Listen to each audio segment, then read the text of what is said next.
નમસ્કાર,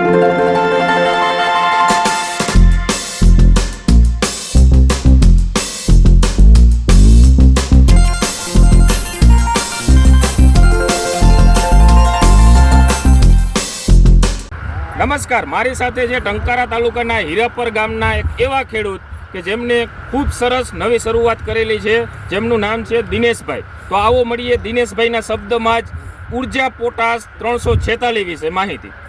દિનેશભાઈ, આ ચણા અત્યારે છે કેટલા દિવસના હશે? 70 થી 80 દિવસ. આ ઉર્જા પોટાશ આપણે આમાં છાંટ્યું 346 કેટલા દિવસે છાંટ્યું હતું? 55 દિવસે પહેલો રાઉન્ડ 55-60 દિવસે. તે પછીના 8 દિવસે આપણે અહીંયા બીજો ડેમો કરાવેલો હતો ઈને જ ફિલ્ડમાં જેટલામાં છાંટ્યું. તો તમને શું ફરક લાગ્યો એમ પોટાશ છાંટવાથી? પોટાશમાં જે તમે જોવો છો કે પોટાશ મારવાથી નીચેના મારે જે સિરીઝ વાઇઝ જે પોપટા લાગ્યા છે ભરાવદાર પોપટા છે. બરોબર, એક સરખું જે દાણા છે એક સરખા બધા ટોટલી આખા ડાળની અંદર એક સરખા ભરાણેલા.